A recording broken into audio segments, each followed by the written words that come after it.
Producing more oil and natural gas here at home is a 3-for-1 deal. It means more American jobs, more energy to fuel our economy, and more revenue to ease pressure on government budgets. My partner and I agree with the American Petroleum Institute on this issue. We are preventing our nation from reaching a vital source of growth all across the economic board. It is therefore imperative to stand resolved that the United States federal government should substantially reform its marine natural resource policies. In order to better understand what marine natural resources entail, let's move to a definition from Marine Science in 2009. Quote, "Marine natural resources include both biological and physical sources. Oil and gas are resources that can be considered physical as well as biological." End quote. Now, in order to create a tool to judge this round by, I'd like to present a focus for this debate. Every argument in the round should be weighed by this standard. The focus or criterion best suited for this debate round is economic growth. We believe that policies such as ours should be able to improve the economy in a way that is not only beneficial but responsible. Since the resolution deals with policies that have the potential to directly affect our nation's economic standing, it is imperative that we consider the corresponding impacts. By focusing on economic growth, the United States has the ability to create policies that will drastically alter our economic standing. However, these opportunities are not being currently realized. To specify, let's examine the United States' current situation in a background point, which you can write down as OCS restrictions. In 2011, Obama banned drilling in the outer continental shelf. GOP.gov sums the situation up nicely, reporting in June of last year that, quote, "The President has implemented a virtual moratorium on oil and natural gas exploration and production in the outer continental shelf, or the OCS. The Department of Interior's current five-year leasing program keeps 85% of offshore areas blocked off for potential energy production." End quote. Since 85% of land is not available for any drilling activities, we are not actually able to reap any of the benefits that would appear from allowing companies to access all regions. As a result, we present the following plan, with the mandate to open OCS areas. The United States government will open up all outer continental shelf federal land by immediately creating lease sales and reissuing canceled lease sales in all OCS regions. The United States government will also allow the OCS regions to be open for exploration and for drilling. Areas protected under current law will remain open. Agency is the Congress and the President. Our enforcement is the Department of Interior, the Mineral Management Service, and the U.S. federal government. No funding is going to be needed as this plan is purely legislative. Our plan is to be passed immediately upon an affirmative ballot. Passage of this plan would exponentially benefit the United States. I'll expand on this plan with the following advantages. The first advantage is years of energy. Allowing increased drilling would ensure several decades of energy for United States citizens. Randall Luthi, a director of the U.S. Department of Interior under President Reagan, noted the specifics in June of 2013. Quote, "Opening up more of our OCS to energy exploration makes good sense and even better sense.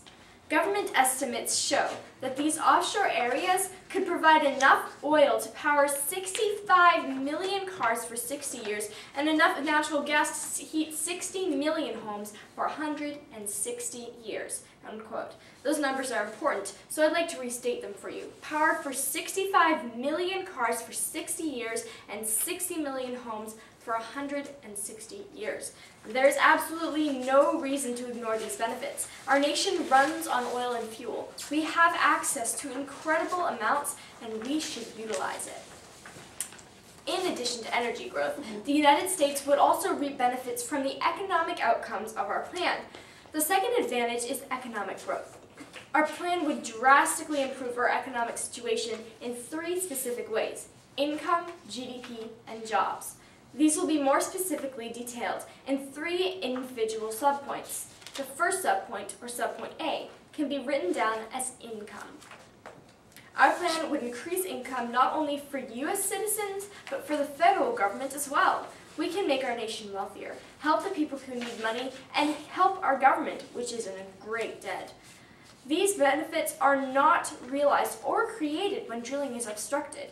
Joseph Mason, a PhD in economics, confirmed this in 2009 when he wrote that, quote, "Increased OCS production would yield approximately $2.1 trillion in additional wage income and $2.07 trillion in additional federal revenue," end quote. Both workers and the government would receive over $2 trillion in earnings. The advantageous results continue in subpoint B, GDP. As this is the measurement of an economy, our plan's results are most specifically articulated by GDP. Thomas J. Pyle, the president of the Institute for Energy Research, proves this accurately in February of 2013, quote, "Development on federal lands and waters could increase our GDP $450 billion annually in the next 30 years for a total increase of $14.4 trillion over a 37-year span," end quote. Through our plan, GDP is the biggest determinant that proves our plan is beneficial. It is a symbol of more spending, more income, more wealth, and more investment. Combine all these factors, and we can see one more very large economic growth symbol, seen in subpoint C, jobs. Every economically beneficial plan should improve U.S. employment, and our plan does just that. Specifically, passage of our plan would create over 1 million new jobs. Joseph Mason, a PhD in economics, said in 2009 that, quote, "The total increase in U.S. employment in all states that results from OCS production is, if we again assume a 30-year production horizon, approximately 1.2 million jobs that would be sustained for an entire production period, approximately 340,000 of which are secondary jobs outside the coastal regions," end quote. Through the vast array of benefits that our plan offers, we can provide decades of energy, $2 trillion in both wages and federal revenue, $14.4 trillion in total GDP, and over 1 million new jobs. We can help the people without jobs. We can help the people who need money. We can help our government gain revenue to cut deficits and debt. We need these benefits, and we can make this difference. Ronald Reagan once said that the government can and must provide opportunity, not smother it, and foster productivity, not stifle it. The United States government is currently stifling a vital industry rather than providing room for opportunity. Voting for this economically beneficial plan will absolutely foster productivity. Thank you.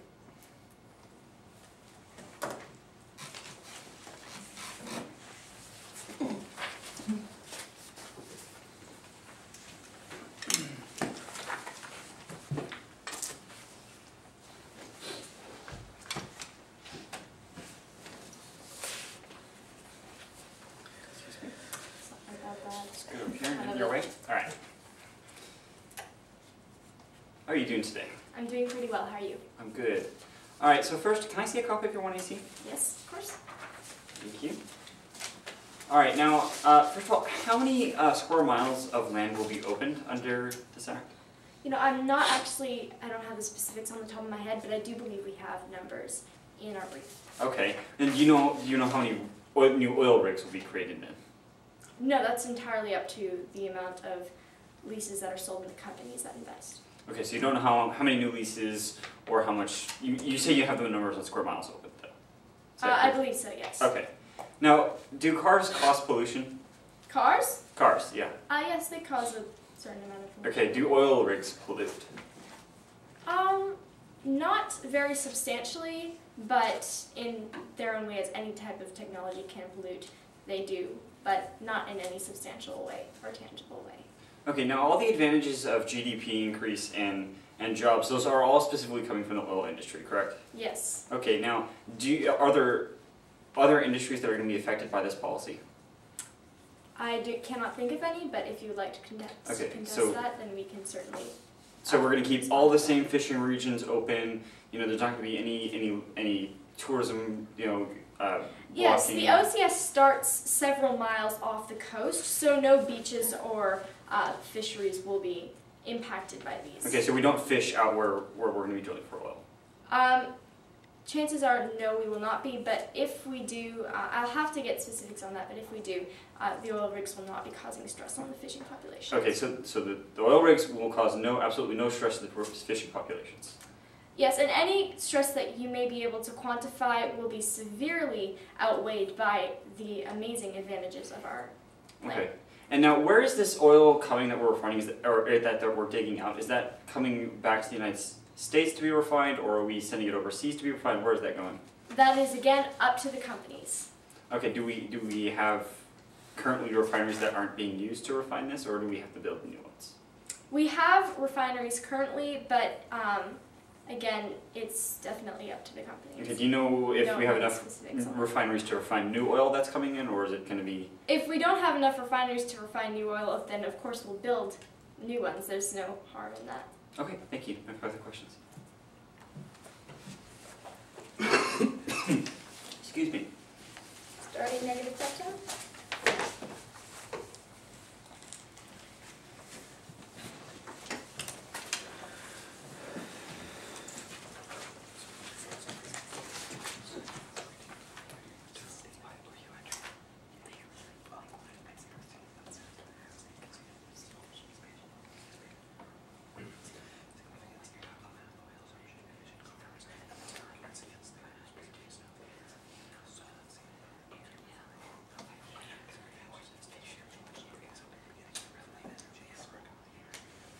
Seconds used.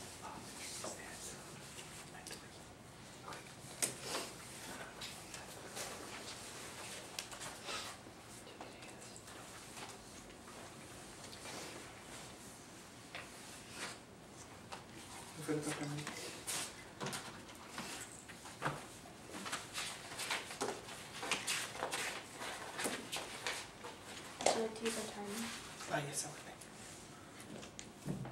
Yeah, actually, just leave it right here. Okay. Thank you.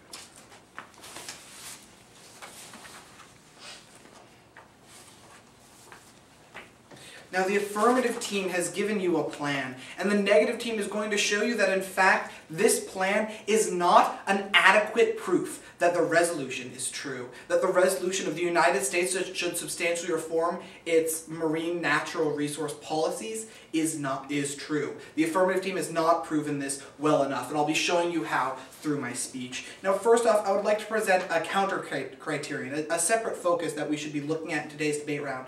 We agree with the fact of economic growth is something that we should be looking at, and what is going to be most affecting all of the arguments in this round, and that's the focus, what it should be. However, the negative team would like to add the emphasis of sustainable growth onto that. Just having pure, unbridled economic growth is fine and all, but much, much better is a sustainable growth that can continue growing through the years. Now, starting off, let's go into an inherency point. Now, this inherency point is basically saying that currently the affirmative team's plan is basically already happening, and this is from a government tracking that tracks bills through the government. HR 2231, the Offshore Energy and Jobs Act, which would essentially do the exact thing that the affirmative team is doing. Quote, this bill was passed by the House on June 2013 and goes to the Senate next for consideration. So it's not something just lost in the vast libraries of bills. This is something that has passed through the House. This is something that is making progress through our government. And we can see here that we very well may not need the affirmative team's plan in the in the months to come. This plan may already be passed. So what we can see here is that this isn't really an adequate reason to say that the United States federal government should reform its policies. But now moving on to some advantages of the status quo. Basically saying, what's great about the status quo? What's great about the current system to kind of balance against the advantages the affirmative team has brought up? And my first advantage of the status quo is that of enough energy. Enough energy. Now in their 1AC, they talked about years of energy as their first advantage, citing that enough oil to power 65 million cars for 60 years, and enough natural gas to heat 60 million homes for 160 years. And this is great and all, But we don't need 65 million more cars powered for 60 years. This isn't something that we need right now in our current system. We already have enough gas to power all of our cars. We already enough oil to power our cars and enough gas to heat all of our homes. If we were talking about maybe African homes, that would be an entirely different situation. But America already has enough oil and gas to use for all of its oil and gas needs. So they're claiming this as this huge advantage of something that we need in the current system. However, that simply isn't true. We have enough energy. Moving on to the second advantage of the status quo is that of recovering environment. Recovering environment. Currently, ever since the BP oil spill and really any disaster, the environment is recovering. It's being constantly damaged by pollution, but it is still recovering nonetheless. And this impacts into two different things. One is that of tourism. Tourism. When the BP oil spill happened, there was a huge hit in tourism in all of the affected states' beaches. Their tourism went down sharply because no one wants to look at oily beaches. That's just not pleasant. And the second impact of this is that of fisheries. Fisheries. Increased pollution in the waters damages the fish populations and make it harder for fisheries to fish. This means that our economy is damaged by having this rampant increase of economic growth, which is why we believe in the criterion of sustainable growth to counterpoint that. Now let's move into the significance arguments now. This is simply stating that the advantages that the affirmative team has given us really aren't impactful in this current system. And the first significance point I would like to bring up is that of low consumption. Low consumption. Now this, basically what we see in the current system is that our consumption is dropping, and this is kind of a little bit of an extension of my first advantage of the status quo of enough energy, but even more than that, our consumption is dropping. And this is shown by Ayesha Rasko, energy reporter for Reuters, in February 2013, quote, U.S. oil consumption posted an unexpected drop in December, pulling total demand for 2012 to the lowest annual level since 1996, the government said on Wednesday. So what we can see here is that we already have an incredibly low consumption here. We don't need all this extra energy. We don't need all this extra oil. This is really just going to go to waste. Now moving on to actually a second inherency point. And I put this over by the significancy points because it's really a little bit of both here. And I'll just let the credentials speak for themselves. This is from the Wall Street Journal, April 2013, quote, Today, 3 years after the Deepwater Horizon, offshore drilling is booming in the Gulf of Mexico. Driven by the continued high price of oil, a series of massive new fields discovered with the help of improved exploration technology and the growing difficulty of finding major new oil fields abroad. So what do we see here? We see two things. We see the inherency side of it, which is that we're already expanding our oil where we're searching for oil. And we see the significancy side of that in the fact that we don't need this extra oil even more so than we already don't need it now. Their advantage still falls flat. Now I would like to move along into just a bit of a critique against the speech itself in their advantage to that of economic growth. Under their subpoint A, that of income, it says that, quote, increased OCS production would yield approximately $2.1 trillion in additional wage income. Now this was the evidence that they read. The evidence they didn't read was it was a large, complicated equation which said nothing of the sort. It said that it would yield approximately $1.4 trillion in additional wage income to workers in coastal states over the lifetimes of the fields. The estimates in tables 13 and 14 again do not capture secondary effects, applying the total U.S. wage multipliers to the initial investment, etc., etc., etc. All this weird, complicated math that says several different numbers, and they just picked the highest one and said this one's the one that we're actually using. This is incredibly. This isn't what the evidence is actually saying. They're taking it out of context. So now, finally, I would like to bring up a solvency point, simply saying that even if their plan does pass, their plan won't bring about their advantages. and this my partner alluded to in his cross-examination, is that of refineries. Now, the Center for American Progress said in September 2008, quote, "We can't refine the oil we would extract." In the June speech, President George W. Bush noted that refineries are the critical link between crude oil and gasoline and diesel fuel that drivers put in their tanks. Yet refineries are already so stretched that last year, the United States had to import almost 150 million barrels of gasoline. The Wall Street Journal reported oil companies are not building new refineries because it would be bad for their bottom line. Building a new refinery from scratch, Exxon believes, is bad for long-term business. So what we see here is we won't be building refineries, so we won't actually be refining the oil that we get. Therefore, the advantages will not come about. For these reasons, I strongly urge that you stick with a working status quo. Thank you.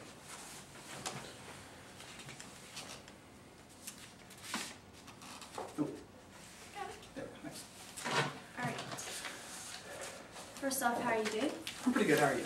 I'm pretty well. Now, is a 37-year period a long time? A 37, you said? Yes. Yes, it is. Okay. And now you said that the Offshore Energy and Jobs Act was already passing in Congress. Has it been passed? No, I don't believe it has been passed quite yet. Okay, and will it be passed? Is there a 100% guarantee that it will be passed? No, there's no 100% guarantee, but the very fact that it made it already through the House shows that the affirmative team's plan, and even with all my other arguments that I stated, is even less necessary than before. So, but there is a chance that it will not pass? Absolutely. Okay. Now, you said that we had enough energy already. Now, who determines how much energy American people need? Well, what I was stating there was simply from my own observations of the world that we've seen so far and the evidence that I've read so far in this debate round, which is simply saying that that we already have enough energy. We're supplying enough energy for our needs, and nowhere have we actually seen evidence saying that we need this extra energy. All right, thank you. Now, you were talking about the environment recovering. Now, you would agree that the BP oil spill was in the Gulf, correct? Yes. And the OCS is not in the Gulf? Not from the evidence I've seen, but that perhaps is true. All right. Now, how long has the moratorium on drilling in the OCS been in place? I believe that you said it in the 1AC. I forget what the exact number was. All right. And you would agree that 85% of these waters are closed off? If the evidence in your 1AC says so, yes. All right, yes it does. Now, you talked about sustainable growth. Now, did you have any quantification of how much growth we have that is sustainable because of fisheries, etc.? I'm sorry, I'm confused. Could you repeat the question? You basically said that you're talking about fisheries and sustainable growth, correct? That was one of my many points in my speech. Yes. All right, and did you have any quantification towards that? No, I was simply stating that if we ruin our fishing industry, fishing is a sustainable resource because and did you bring up any link from our plan to ruining the fisheries? No, I was simply stating that the increase of pollution, both from the 65 million cars you're claiming to put on the road and from the oil rigs themselves, which my partner will be addressing in his speech, will contribute to pollution, which will lower the quality of catch and reproduction. Thank you very much. Thank you. Do we have that evidence you read about the refineries?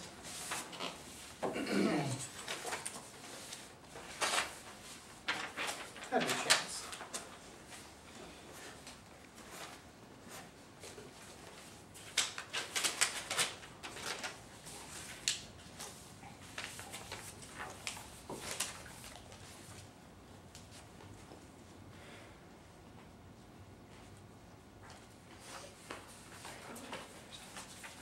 You can time it. Sorry, that's...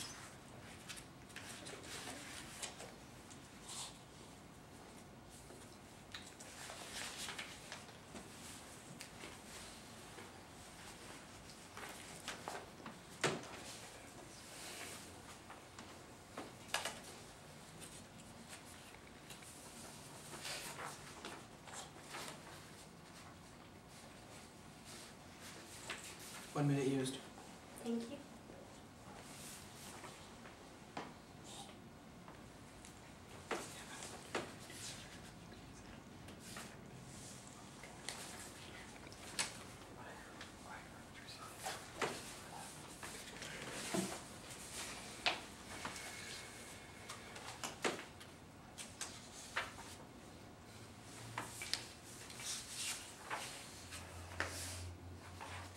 One minute and 30 seconds used. All right. Thank you.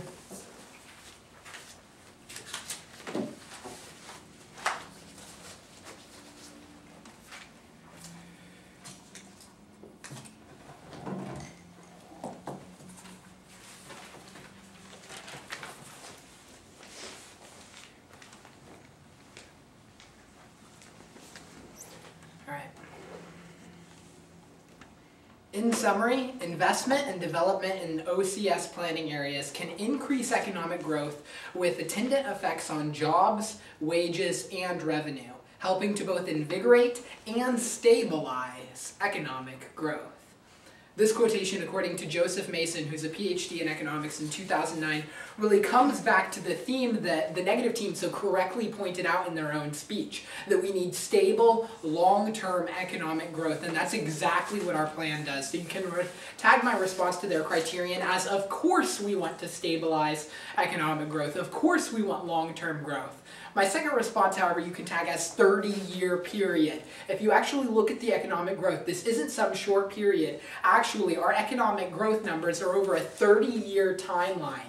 In addition to that, if you look at the numbers for energy, as we'll be addressing, you actually see that the energy that will be resultant from our drilling would add up to hundreds of years of energy. 60 years for cars and about 160 years for homes. So clearly there is a huge amount of energy, a huge amount of long-term growth that could be used if we were only willing to drill in the OCS area.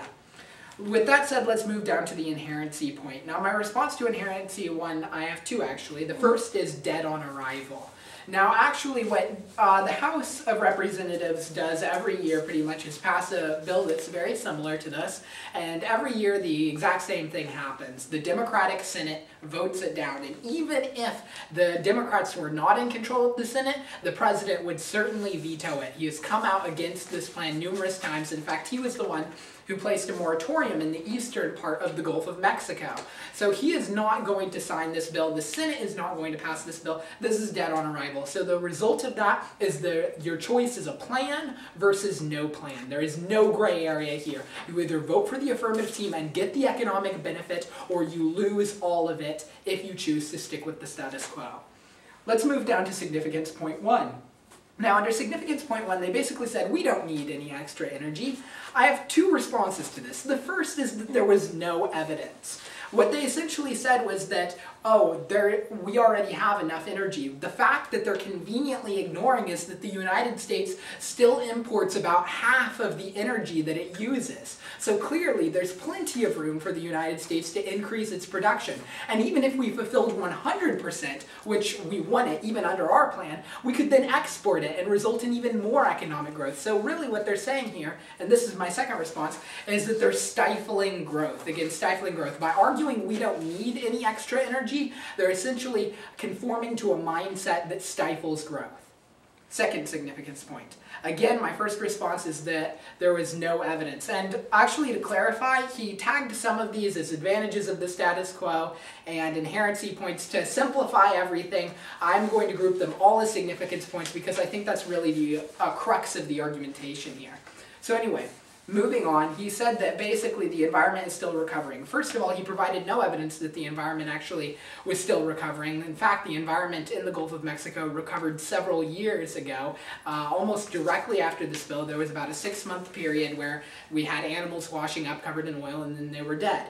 My second response is that we're actually improving the environment. Again, improving the environment. And the reason this is because countries like the United States actually have much better environmental standards for how they conduct the oil business than do countries like, say, Mexico or the Saudi Arabia or any number of countries that we might import oil from. So let's look at some evidence from the American Enterprise Institute, specifically Stephen Hayward, who's a fellow at that institute in 2010. Quote, "For every offshore drilling spill, there have been 7 tanker spills, many much larger than Exxon Valdez, which was only the 40th largest tanker spill on record," end quote. So what this is essentially saying is you have 2 choices. You can either use offshore drilling, which has about 1 spill for every 7 spills tankers have, or you can import oil. The problem with importing oil is that you have to ship it from wherever it's from, whether it's from Mexico, whether it's from the Middle East, and that way you're actually increasing the risk of a spill by 7 times as much. If you're talking about the environment, if you want to preserve the environment, the best thing to do is to conform to US standards with offshore drilling rather than trying to import from these third world and second world nations. Let's move on to the third significance. And this one, you can basically cross-apply my responses to the first. I want to get this tag specifically on the flow, though. We're still importing half of oil. Again, half of oil is still importing. So clearly, there is room for the demand to actually be replaced, or Saudi Arabian oil to be replaced with demand for US oil. So it's not going to be a problem. We're not going to have trouble selling this oil because it's much more convenient to buy from the United States than Saudi Arabia anyway. Fourth significance point. They basically said that the Gulf was booming, and I think this is actually a really interesting argument. So my first response to this, you can tag as expand the boom. And actually, this will be my only argument. Right now, this actually contradicts the refinery argument that we won't be able to hold any new capacity because obviously we just got a huge increase in capacity from the Gulf and we were still able to refine that oil and still able to produce economic growth. If you like the effects of the boom in the Gulf, then you'll love the effects of our plan because it's essentially the same thing, only it's not just in the Gulf of Mexico, but in all of the Pacific, all of the Alaskan coast, and all of the Atlantic coast. So all you're doing is increasing the cycle of economic growth that creates 1 million new jobs and hundreds of billions of dollars in revenue and trillions of dollars in GDP. Let's move down now to the Advantage 1 response. And basically they said, this looks like really complicated math and we don't understand what's going on, and basically this doesn't seem to really be saying what you said it was saying. So my one response you can tag as economic study. Basically why this card is so complicated is that it's an economic study, but I'll read you the last sentence and hopefully this will make it very clear what the author is talking about. He says, as Ethan read earlier, a lot of numbers, and he said, these numbers suggest that the increased production from the OCS region would generate approximately $70 billion per year for the next 30 years, or approximately $2.1 trillion in additional wage income over the next 30 years. So basically that verifies the exact numbers that we're talking about. There's no need to worry. This card actually is in context. Let's move down to the solvency point. Now my first response to their solvency point is that the capacity fluctuates, and this is essentially just common sense. When there's more demand for refineries, refineries increase their production levels. When there's less demand, refineries produce less. What they were talking about wasn't refinery capacity, they were talking about building new refineries, which we obviously don't need from the Gulf boom that they mentioned in their earlier evidence. And also the only business that they actually said in the evidence when it build any new refineries was Exxon Mobil. So if we were talking about any other company, and we actually do have quotations from other oil companies willing to refine, then you don't need to go to Exxon for a new refinery. You can use existing capacity, expand existing capacity, or you can have other companies build new refineries. So really this isn't a problem. The bottom line is that our plan is proven to work. Even in the recent past with the Gulf boom, we can create jobs, and that's exactly what I urge you to do. Thank you.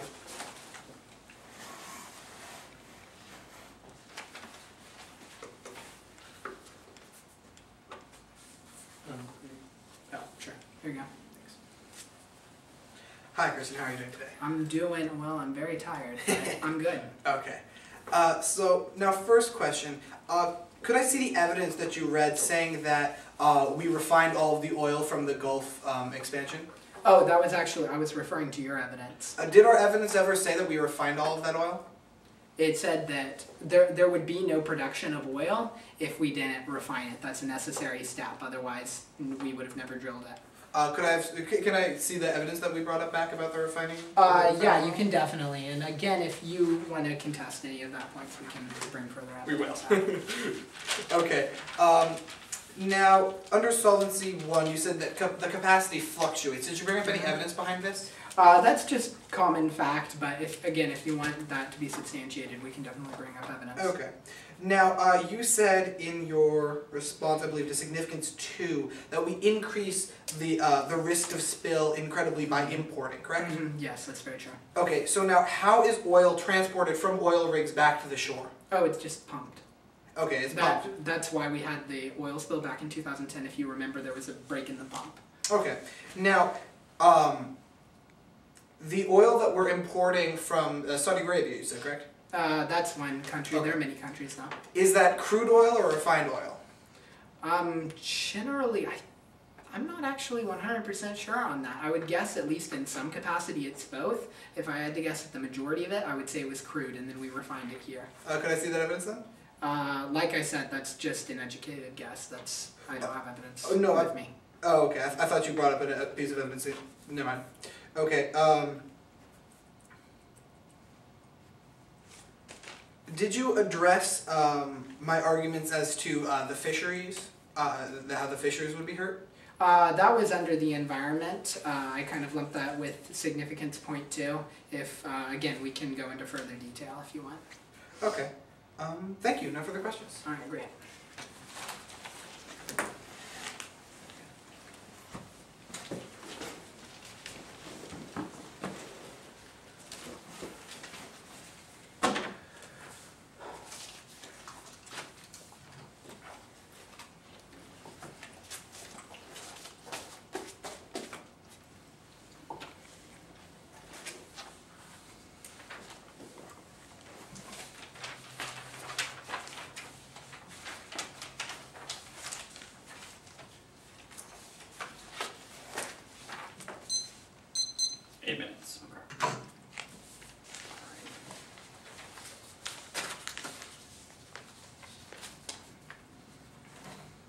Judge, ready? The Offshore Energy Act and Jobs Act of 2013 focuses on increasing energy production and to that end seeks to prioritize job creation exclusively in the energy field. But one cannot truly consider the potential effect of expanded oil and gas production on the economy and unemployment without looking beyond just a single industry. The fact is, accelerating offshore oil and gas production in an attempt to create more jobs might be a fine idea if nothing else took place in our exclusive economic zone. But the ocean is a busy place, and prioritizing one industry will surely come at the expense of others. This quote from Michael Conklin, Director of Ocean Policy at the Center for American Projects in 2013, demonstrates exactly why drilling for oil is a bad idea. It disregards the effect on our fishing industry, the effect on our tourism, the effect on our beaches, the effect on our environment in the United States. This is disregarded, and it will cost more jobs than we'll actually create, which I'll be showing throughout this speech.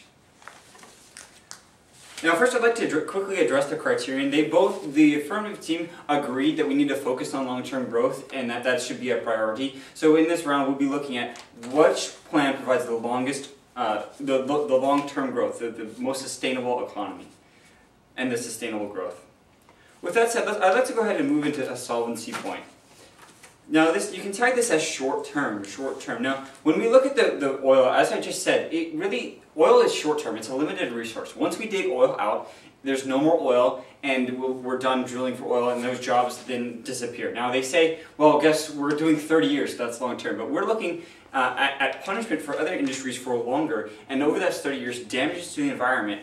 And in the end, what do we get? We have these jobs go away again, and they disappear, and now we're left with a destroyed environment and a bunch of oil that's already been used. So really, this is an unsafe, sustainable resource, and it will not create jobs in the long run. And this is according to Cindy Zipf, Executive Director of Clean Oceans Actions Incorporated, who says, quote, "The promise of oil jobs boosting local economies is a hollow one.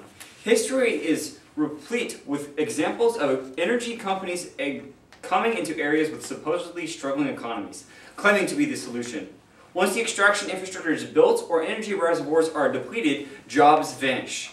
This is beginning to play out in the vacant oil fields in the Dakotas. Areas with already vibrant economies will also lose when the pollution footprint of expanded oil and gas drilling crowds out clean ocean uses. So what we see here is that it's a temporary boost, and then afterwards we have to deal with a messed up ocean, a messed up environment. And that's what I'll be getting into with my next point. That's the disadvantages.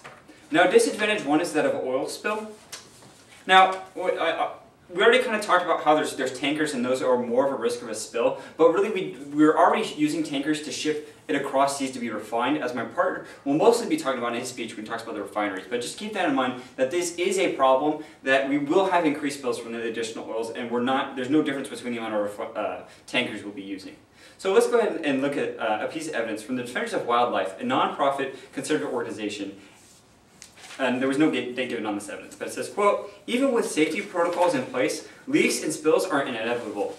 Each year, U.S. drilling operations send an average of 880,000 gallons of oil into the ocean.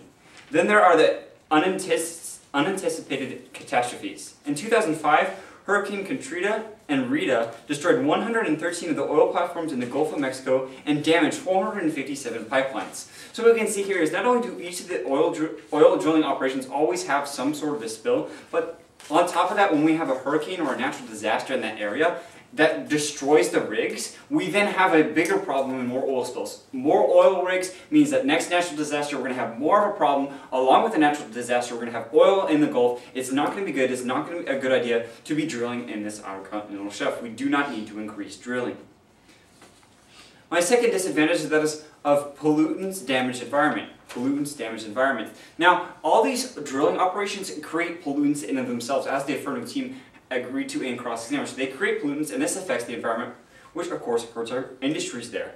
And it says, quote, this is from the Southern Environmental Law Center in 2008, quote, "Once offshore drilling rigs become operational, they routinely discharge damning waste into the ocean. According to the Minerals Management Service, a single well over the course of its operational life generates an average of 180,000 gallons of drilling muds and cuttings, which are typically dumped untreated into surrounding areas. The dumping of polluted muds also results in turbidity and smothers sea life on the ocean floor." So we see it's hurting sea life, it hurts our fishing industries, it hurts everything that's out there that has to do with the environment there, and it really pollutes the water, and it causes thousands of gallons of these pollutants, drilling muds and other toxins into the water that kill sea life on the ocean floor. Now my third disadvantage is that of beaches destroyed. Beaches destroyed. Now when we look, in order to drill this oil, we have to build a pipeline to the shore. As the affirmative team pointed out, that's how we get the oil. We don't ship it from the oil refinery back to shore. We actually build a pipeline, and then we funnel the oil through that. Now the thing about this is it actually requires construction over pristine beaches and in the environment on the land. And this is according to the Natural Resource Development Council in 2009. Quote, "Offshore drilling requires the construction of significant onshore infrastructure, such as roads, pipelines, and processing facilities, which are often built on formerly pristine beaches.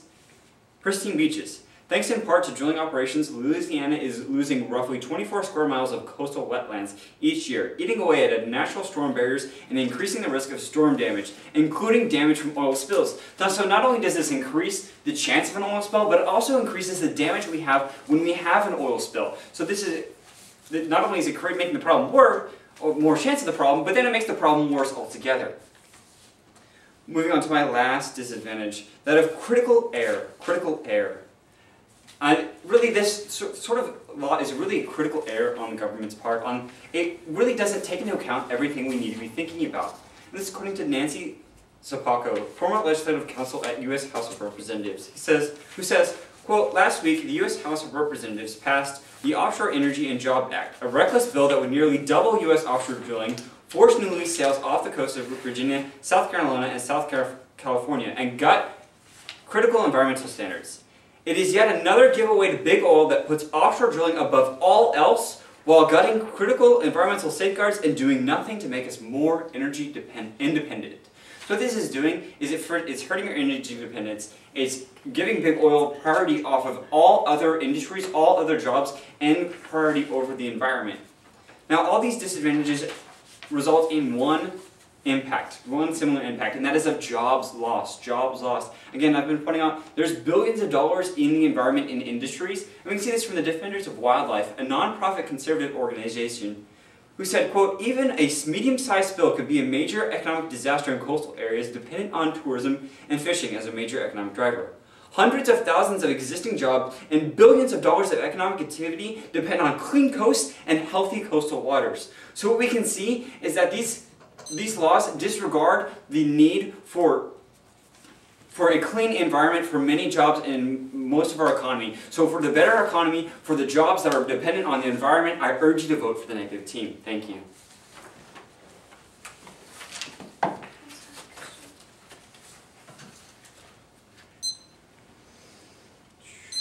Now this is a little awkward here. Let's try and... Okay. It's cozy. So to start off, you were talking about how oil companies make a profit and then they leave a region, basically. Is that a fair assessment of the argument under Solvency Point 1? That's part of what they do. They also, they just generally create a boom. Okay. And then it doesn't last. Okay. Doesn't last, yes. So what do you think the oil companies do with that profit once they make it?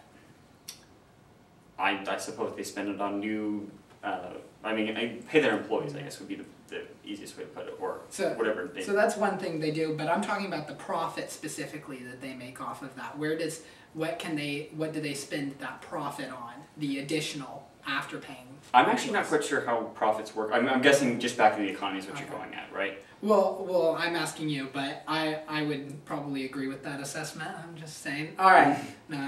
So let's move on then. So you were talking about how part of the argumentation, not all of it, but part of it was related to oil spills. Now, are there more spills when you're using tankers or when you're using oil rigs? In the United States waters, there's more spills when we use oil rigs. Really? Yes. Did you bring up any evidence to state that? I did not. Okay, so how did you respond to the evidence that said there are actually 7 times fewer with oil rigs that we brought up in our... There may be 7 times fewer, but we use a lot of tankers. As you said, we import a lot of oil. Yes, we use a lot more tankers than we do oil rigs. Okay, and you're saying that still somehow oil rigs spill more even though we use less of them? No, oil rigs have more of a chance to spill than tankers do, but we use more tankers, so there's of course going to be more spills with tankers. Does that make sense? Not really, but I'm going to move on actually. You would agree though that the rigs actually replace the need for having tankers to import oil into U.S. waters? If we have the refineries to support them, yes. Okay, alright, great. So could I have the copy of your disadvantage 1 evidence? I believe it was talking about how increase in spills? I was actually the one talking about how pollutants... That's DA2. Alright, great. Sorry about that. Alright, so did you ever quantify how much sea life would be killed under our plan? No. Okay, did you ever quantify how many pristine beaches would be destroyed as a result of our plan? All of this depends on how many oil rigs are developed, okay. which you don't know, which the affirmative team doesn't know either. So to expect the negative team to know that is quite a double standard. Okay, do you have any numbers as far as the amount of environmental damage, like in dollar amounts, how much it would cost to repair that? Again, since we don't know how many oil rigs are going up, there can't be a number on how much it would cost. Do you have any idea of how much money it cost to repair the damage caused by the 2010 oil spill in the Gulf of Mexico? I believe I have that number somewhere, but I'm not positive on that number. Okay, all right, great. Thank you. No further questions.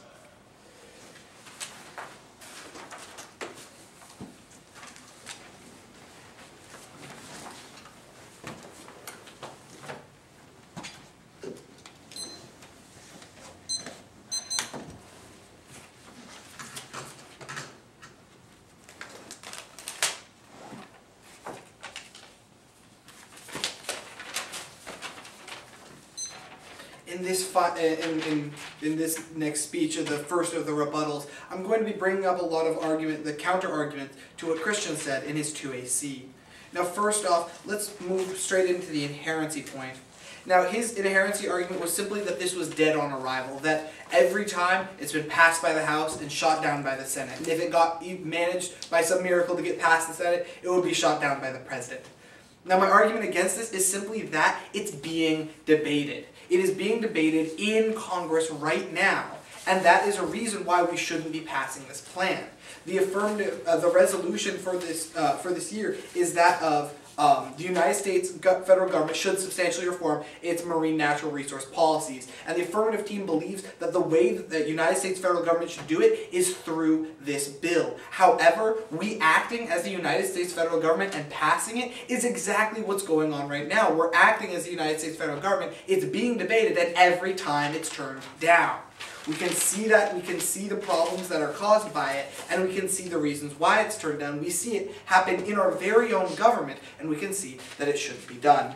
Now, moving on, Christian took a lot of my arguments and pushed them all into significance, which was not what my arguments were in the first place. So I'm going to be putting them back to what they were originally were, and I'll be explaining why when I get to the advantages of the status quo, which I'm actually getting to right now. So, the advantage of the status quo is it not just simply saying that his advantages weren't all that big. They were saying, no, this is a weighing mechanism against the advantages. Well, we can weigh the status quo versus the affirmative team's advantages. There are two weighing mechanisms, not just saying that this is less. It's an entirely different thing.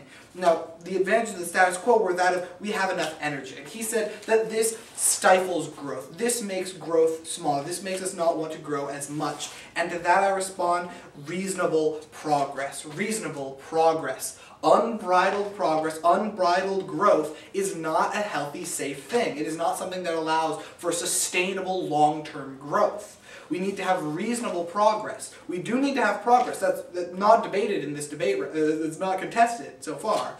It's that this progress needs to be reasonable progress, and the negative team believes that the current system already provides this reasonable progress. Now, moving on, before I go into all the other arguments, I'd like to start with the refinery point, because that seems like one of the biggest arguments so far that all the other arguments kind of hinge on a little bit. But the refinery point, now he said simply that, oh, well, capacities fluctuate, but brought no evidence up again, supporting this, and that we could build more. However, the evidence is clear. It says, yet refineries are already so stretched that last year the United States had to import almost 150 million barrels of gasoline. This clearly states that because we didn't have enough refineries, because there were not enough refineries, there was enough oil, but there wasn't enough refineries to refine enough oil, that we imported 150 million barrels of gasoline, directly related to that. It's not just some random fluke. It's not, oh, we can just fluctuate the capacities. It's no, we need more refineries. And they said, oh, but companies will make that. But that's not what this evidence says. Again, this quote says specifically, oil companies are not building new refineries because it would be bad for their bottom line. Not just Exxon. It quoted Exxon, but not just Exxon are these companies. It says all oil companies are not building new refineries. It's happened in the past. We see that it's still happening now. We won't have enough refineries for this boom. Now, moving on to my second advantage of the status quo, that of the recovering environment. He said that there's no evidence that the environment's still recovering, but I defer this argument to what my partner said in his speeches, talking about oil spills, etc. Moving on to the other argument, the significance arguments. He said that we had enough energy, we had enough refineries to refine all of the Gulf oil boom. However, that simply wasn't true. We had to import oil because we didn't have enough refineries. Therefore, we were having reasonable progress. Moving on to the advantage point, I believe that he addressed this adequately, so I'm going to drop that argument. Moving on finally to the solvency point. The solvency point of refineries still stands. It's one of my most important arguments, besides my inherency argument at the beginning of the speech, is that the fact that we can't refine all of this oil. It's happened in the past that we had a shortage of refineries, and it will happen again because it's happening currently. We see that we cannot refine all of the oil that the affirmative team plans on giving us. Therefore, their jobs won't come about, their income won't come about, their GDP increase won't come about. For all of these reasons, I urge a negative vote to stick with the status quo. Thank you.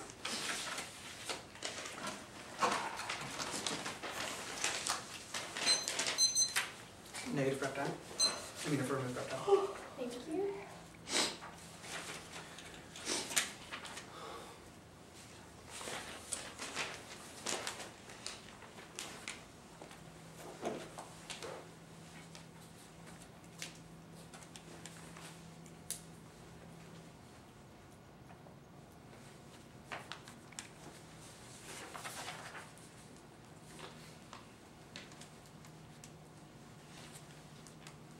Two minutes used. Thank you.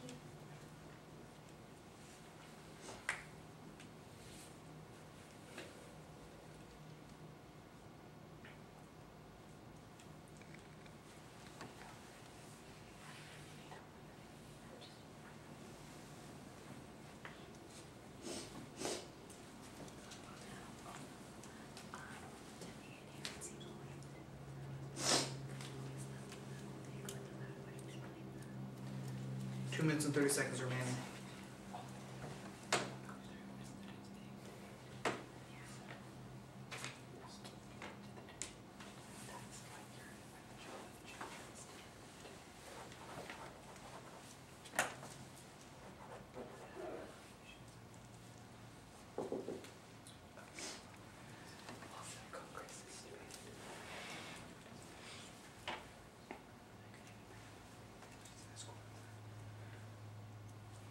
One minute, 30 seconds remaining. Thank you.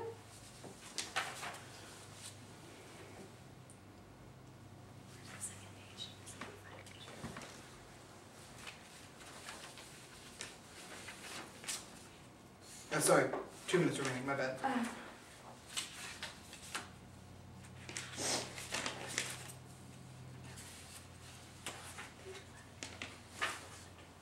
Now it's 1 minute, 30 seconds remaining. Thank you.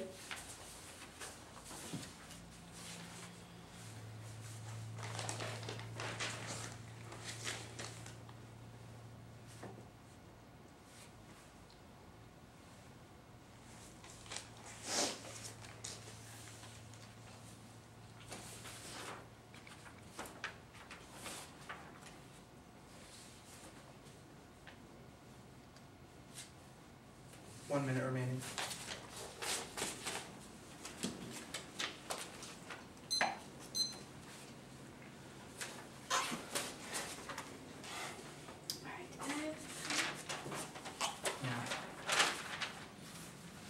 Thank you. Are we all ready?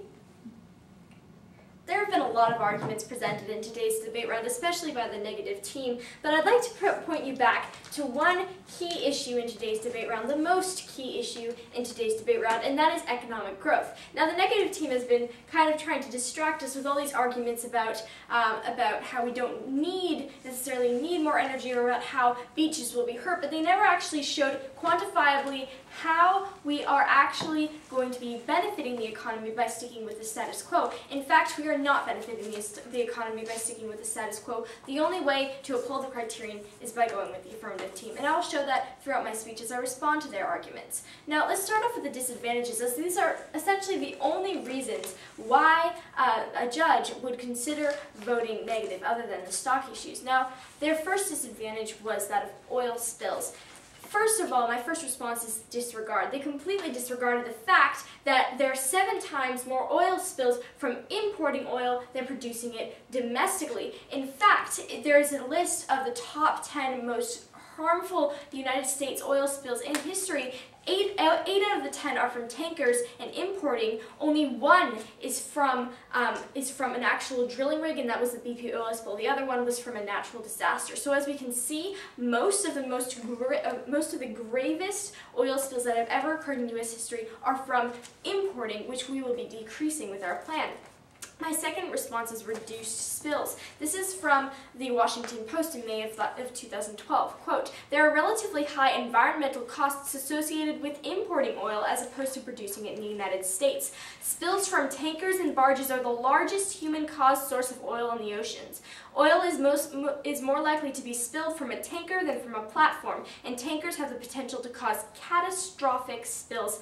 End quote. As this is saying exactly what I was trying to say before, tankers tankers are what we should be afraid of, not of drilling rigs. The BP oil spill was the only significant rig spill that happened in all of United States history. The rest were tanker spills. And so I would urge you to get fear of the spill in the Gulf out of your mind and look more towards the benefit of economic growth.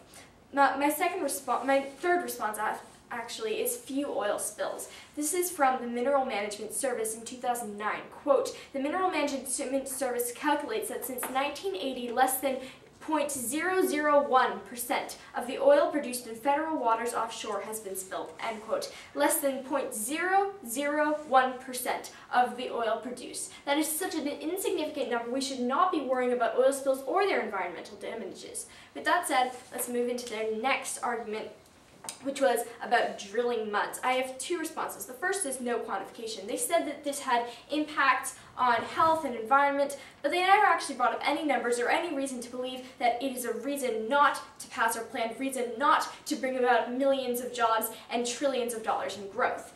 My second response is not under criterion. The drilling muds is not falling under the criterion. The negative team agreed with our criterion, saying we had to have sustainable and a lot of growth, but this has nothing to do with the criterion, especially since it isn't even quantifiable.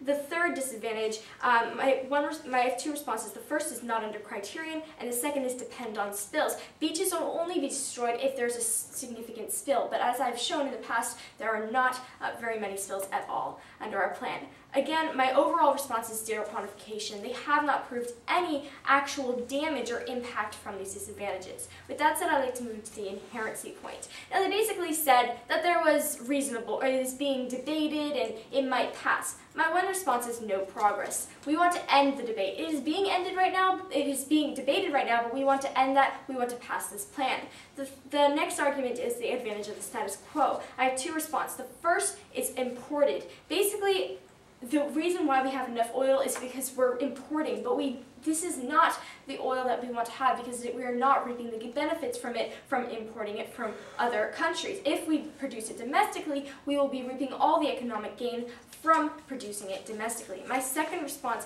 is stifling. This is the kind of mindset that stifles economic growth. Under solvency, they basically said that the refineries were expanding. Now, they said that the refineries were not expanding. I have a piece of evidence, actually. This phone just shut off. Probably lost its power. No, my mom's calling. Sorry. Basically, from Joseph Mason, a PhD in economics in 2009, said that ConocoPhillips announced that it plans to spend $6.5 billion in capacity expansion at its U.S. facilities, Chevron as well, and it names just other oil companies that are going to be investing in this. So as we can see, we do have the refineries, we do have the capability, we do have the renewable energy, and so because of this, I would urge a vote for the affirmative team. Thank you. Could we see the evidence on refineries that you just brought up? Yes, you may. It was the first one. I didn't get time to read the second one. Thanks.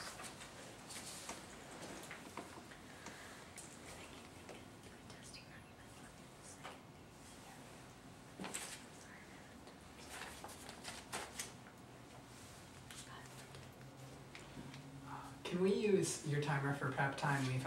My phone is just about to die. I don't think it comes up. Yeah. What the? So just put in 8. Right? Who's done? Not yet. What was it at 5 now? What round is it? 2 more rounds of, refiners. I'm Yeah, I don't know.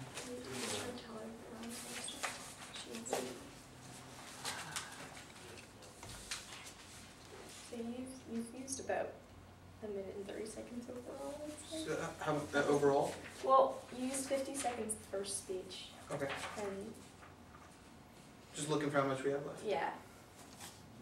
I don't think you're going to run out anytime soon.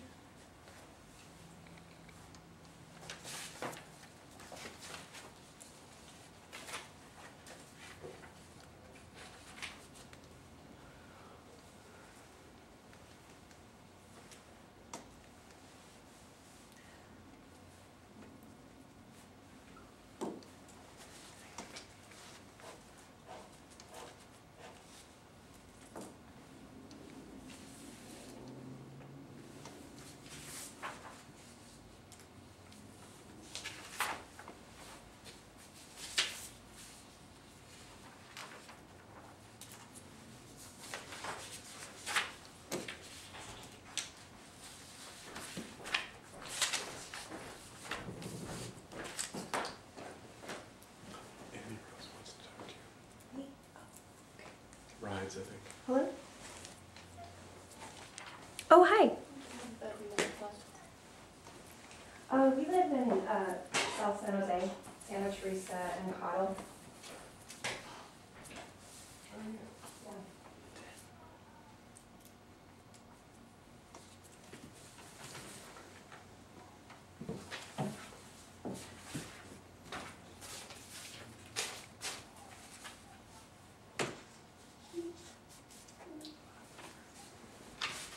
Yeah, no, not at all. It's just right on my way there.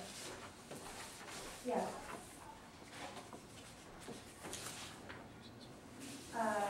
408-693-8483. I do, yeah. Okay, so you want me to go to the Barnes and Noble? Okay. Okay, I can. 5 minutes. Always have to say it out loud so I can remember. Okay. So should I call you when we leave, or how should that work? The affirmative teams plan today has been very short-sighted in its efforts. In the end, it's really going to only incur short-term growth and not a long-term solution. So let's go ahead and look at a few points, a few voting issues at this round of why you should vote for the negative team. The first voting issue is that of refineries. Now, this has been kind of debated back and forth about through the whole debate around whether or not we have enough refineries or not. And the reality of it is we don't have enough refineries currently. We do have to expand somehow, and that's going to be a problem in the long run in one of two ways. Now, first, we can see that if we don't have enough refineries, then we have to export this oil. We have to dig it up and then export the crude oil and then import refined oil. So then we're going to be doing more transport through the oceans on tankers, which the affirmative team said that's a bad thing. That's a bad thing. We shouldn't be doing that. So in the end, really, and this goes back to my disadvantage one that talked about how I disregarded their tankers argument. And I actually said that no, we weren't going to change the amount at all. I kind of mentioned that, but said my partner was going to be addressing it. Well, my partner talked about it, and he said that yes, we don't have enough refineries, and so therefore we had to import more oil. And as a matter of fact, if we're digging out more oil and we're not able to refine it, then we have to export the crude oil to other refineries and then import the refined oil, and that's just going to be more hazardous for the environment. Now, now they went on to say that we're importing and that they brought up this evidence about how we're creating new refineries currently. And my one response is it takes time. It takes time. The fact that we're creating new refineries, that they have planned expansions to these, is great. That should hopefully improve the situation, and we should be able to refine the oil we're already digging up. But doubling our oil production and then expecting companies to suddenly, within a few years, be able to handle that amount of refining is ridiculous, and it's really not going to work. We're not going to be able to double oil production and double refineries at the same time. It takes a lot of building. They have to buy the land, they have to build the facilities, they have to get them up and running. It's not going to be that quick. It's not going to be that responsive. So really what we see is that there's no new jobs, there's no new economic growth, and much more damage to the environment because we are importing more oil and we're having to export this crude oil and then re-import it, and then once all these refineries disappear, then we're not going to have any more jobs. So really, we're not going to have these new jobs anymore. Now my second voting issue is that of oil spills. Now, this goes back again to disadvantage one. Now, Nina responded by saying that there's reduced amount of spills and that there's been few spills. And I have two responses. My one response is tankers more often used. Tankers more often used. She said that, hey, look, a bunch of our oil spills have been from tankers, and only a couple have been from these oil refineries. And my response is really, we just use more tankers in general. I mentioned this in cross-examination. We import more oil than we're producing, and therefore it's more likely, because we're using more tankers rather than refineries, that we're going to have an oil spill with a tanker. So it happens more often. That doesn't mean that one individual tanker to one individual refinery, the tankers are much less likely to spill oil. And then, secondly, we can look at, she said that there's few spills, and that's because it's well restricted. We've restricted the use of the outer continental shelf. We've prevented very many oil spills from happening. And as a matter of fact, we've seen what happens when they do happen. The BP oil spill was a disaster. It was worse than any other spill we've seen from a tanker. And so really we've seen that this is not worth drilling the outer continental shelf. So in the status quo, we don't drill there. Finally, I'd like to move to voting issue 3, that of environmental damage. Environmental damage, and this really is synonymous with economic damage. Economic damage. We can see that I brought up plenty of evidence talking about how this directly affects our economy, how the environment sustains billions and billions of dollars of the economic growth and millions of jobs because of fishing and coastwide trade and tourism, and that an oil spill would be really bad. Now, she responded by this by saying, that there was no spills. In DA4, she said that there's no spills, and we didn't quantify. Now, I have two responses. First of all, is we can't quantify because we don't know how many oil rigs there are. I asked them how many oil rigs there are. If we don't know how many oil rigs, I can't tell you how much economic damage is going to happen, and I can't tell you how much that I don't know how many environmental damage is going to happen, and I don't know how much of an effect it's going to have on the economy. So it's really an unfair standard to hold the negative team to. And then secondly, the effect of no spills is that they're really bad spills, and then also that they're increasing the likelihood of spills. If we have a natural disaster and we have double the amount of refineries out that we do right now, that's going to be much worse for our environment. It's going to be much harder to cap all those oil wells and to prevent the spills from leaking onto the shoreline. So again, because there's not enough refineries, because we're more likely to have oil spills, and because of the massive environmental damage that this plan is going to cause, I urge you to vote for the negative team. Thank you.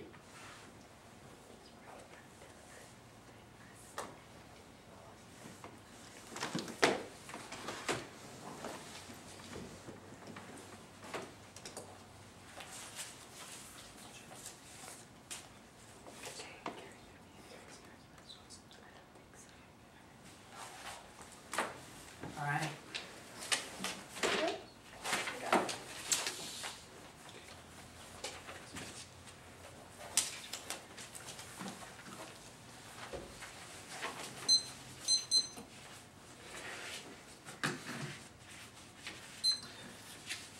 So in this last affirmative speech, I'm going to be crystallizing all of the issues that have been brought about in today's debate round into three main voting issues. Essentially, what I want you to remember, if you remember nothing else from the affirmative team, I want you to remember these three things that we know to be true.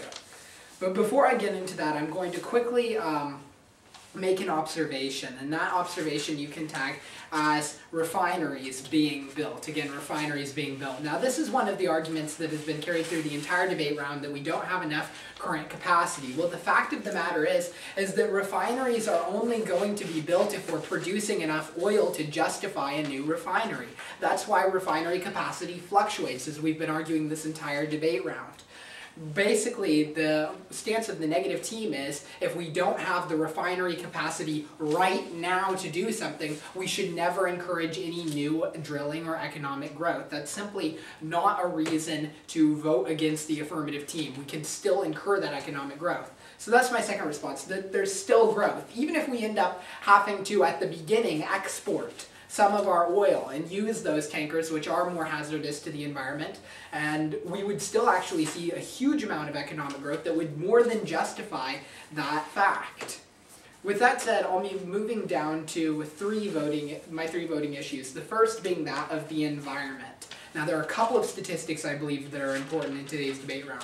The first is 7 times less. Again, 7 times less. The second is 0.001% spilled. Again, 0.001% spilled. So if you're talking about an environmentally safe way to conduct business, we could actually see the environment would be far improved. Those are the facts. They've never produced a single statistic on their side to say that this would actually hurt the environment more. They've been claiming that this entire round, but the facts don't add up on the negative team's side. In fact, we quoted evidence that specifically stated it's much more dangerous to import than to continue or than to start using drilling.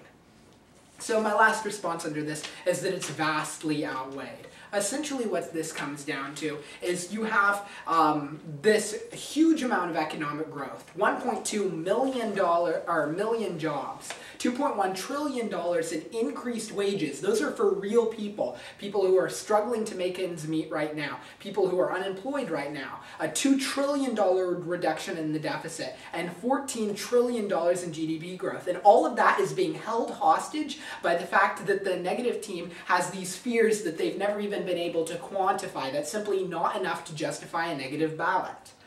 Let's move down to the second voting issue, which is that of the economy. And this is essentially restating the figures that were never contested in this entire debate round.